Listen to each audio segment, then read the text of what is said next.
So I just died, and yeah, this looks incredibly stupid, but this is actually a strategy that might be the fastest way to collect relics in Misfitz. So in Misfitz, your main goal is to complete your relic collection by finding as many relics as possible. Usually you do this by looting various bots, chests, and players, just praying that they drop these relics. But there are these mega chests that drop a guaranteed 3 relics every single time, and this simple fact will completely break the game.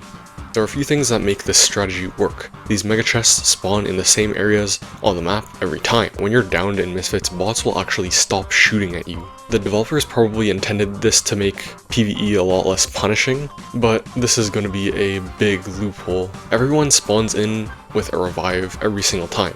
This is probably to help those newer players ease their way into the game. Now, combining all of these, we get this tactic.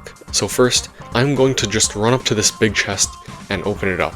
Now usually, bots spawn all around you to try to attack you. The thing is, when we get downed, we can still continue to open the chest, and we can even pick up the relics that the chest drops.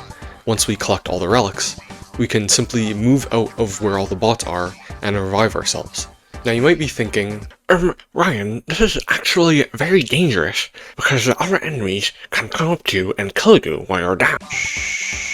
Now don't worry about that, because you can still watch out for the footsteps indicators on your screen. A lot of it just comes down to just awareness of your environment. I still have not died in my, over 3-4 hours of doing this stupid strategy, and it's gotten me a ton of relics. Let's talk about the builds used for this strategy. If you take a look at this run here, you'll notice that I don't have that much health, and I almost die while I'm downed. This is where the utility class comes in. I've previously dunked on the utility class for being basically useless, because all your bag space doesn't matter if you just die to other players and bots, right? But wait, if you look at this upgrade, it increases our health by an insane amount when we're down. It's absurd. It's just absurd. It makes killing down people a nightmare. This basically gives you extra insurance against dying. Now when it comes to actually extracting, you'll notice that this extra health when down is actually super useful. Just stay on the zone, and even when you're down, you can tank so much damage and just extract. This is a second priority, but I also recommend you getting this bulky upgrade that increases your overall max health when you're not downed. It gives you a bit more time to position yourself properly so you can open that chest and collect the relics. So I tested out this build for a while, and I wanted to make sure that it actually worked against real good players. It wasn't just like placebo. So naturally, I hit up every Misfitz player's worst nightmare, the #1 player. I basically told him play for 1 hour and collect as many relics as you possibly can. And we did that. For 1 hour, the same hour, he actually got a duo as well.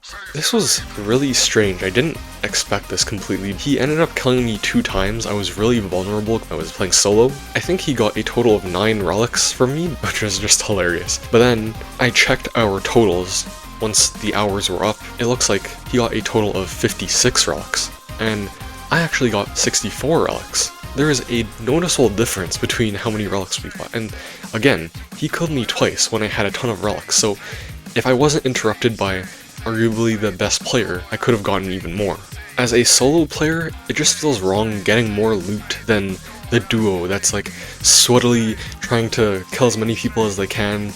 I was just lying on my side in bed, farming these relics casually, just walking around, shooting at the bots sometimes, if I felt like it.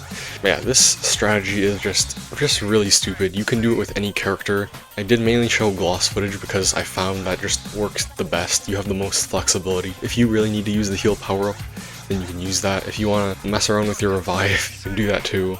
This is obviously a problem. Imagine an extraction shooter where everyone is constantly killing themselves, because that's the most optimal play.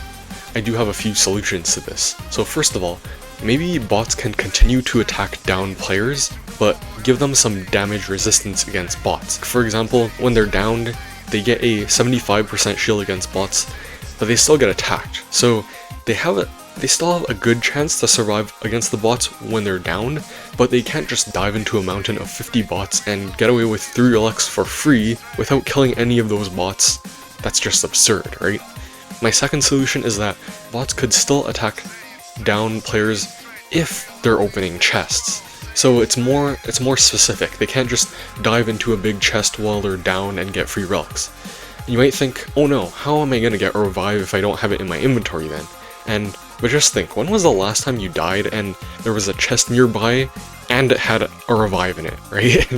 This almost never happens. This system might be better if chests had a higher drop rate of revives while you were down, but anyways, besides the point.